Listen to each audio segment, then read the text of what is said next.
Welcome to the 43rd lecture of this lecture series on international arbitration practice.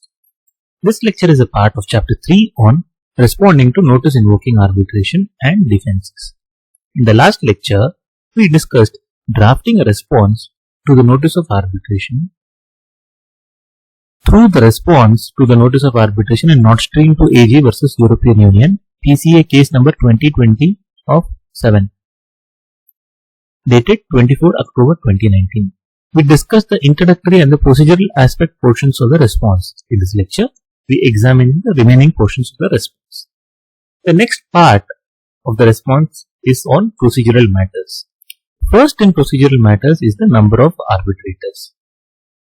The response agreed with the notice for 3 arbitrators. Stated 13. The European Union agrees with NSP2 AG's proposal to have this dispute heard by a 3-member tribunal.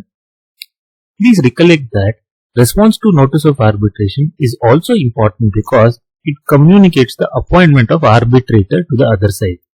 Here, the response under the heading Procedural Matters communicates the nomination of EU's arbitrator and the contact details of the arbitrator as follows. 14. The European Union hereby notifies the claimant that it has appointed Professor Philippe Sands QC as its party appointed arbitrator.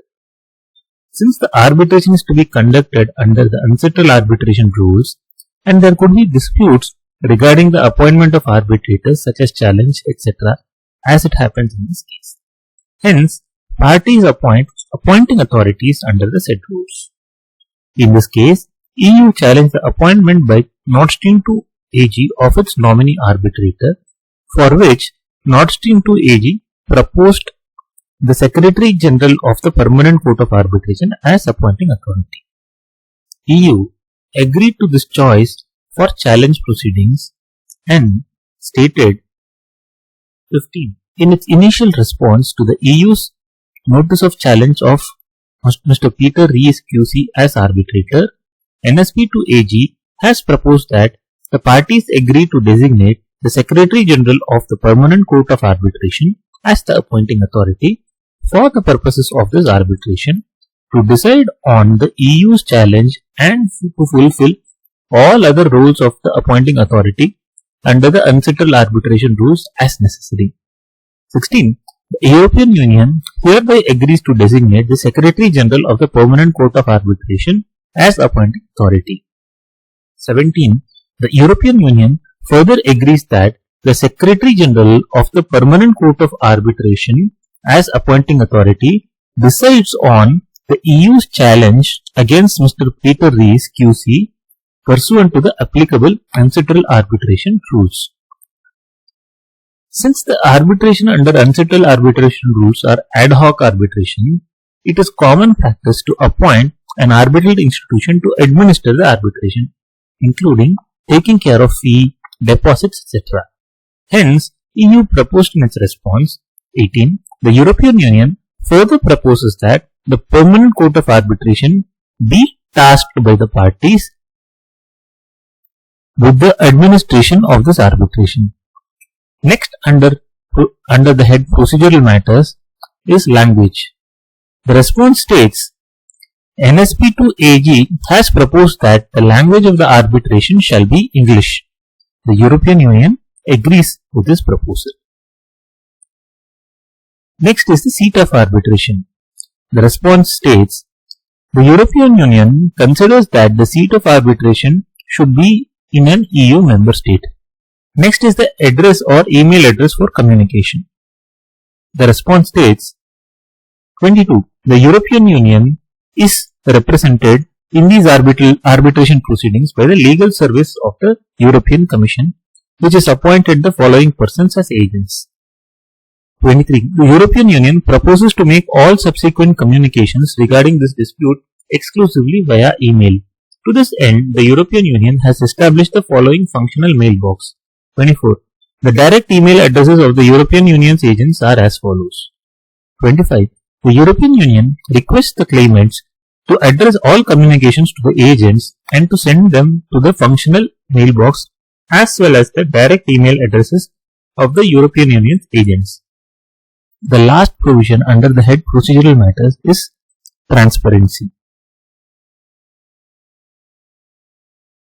The response states 26. The European Union proposes that the parties agree to apply the unsettled rules on transparency in treaty-based investor-state arbitration to the conduct of the proceedings. For those not familiar with the unsettled rules on transparency in treaty-based investor-state arbitration 2014, it provides for communication of arbitration-related pleadings, procedural orders and documents to unsettled repository under Article 2. It also deals with publication by unsettled repository of documents accessible to public in investor-state arbitrations, including pleadings, a table listing all exhibits, written submissions, transcripts of hearings, orders, decisions and awards of arbitral tribunal. Under these rules, expert reports and witness statements could also be published upon request by any person to arbitral tribunal. You would notice that most of these documents have been published in the Nord Stream 2 AG dispute. The next heading after procedural matters is jurisdiction. Here, EU merely mentioned that it has jurisdictional objections, but without going in depth on what those jurisdictional objections were. 27. The European Union does not agree that NSP2AG fulfills all the conditions to request arbitration pursuant to Article 26(2) of the ECT. The next heading is denial of breach of the treaty. This is a relatively detailed response considering the overall length of the response. 28. The European Union does not agree that the amending directive and its actions in connection with the amending directive breach the European Union's obligations under the ECT. The amending directive does not constitute an unreasonable or discriminatory measure and does not breach Article 10(1) of the ECT. The amending directive does not constitute a breach of the European Union's obligation under Article 10(1) to create a stable, equitable, favorable and transparent conditions for NSP2AG's investment.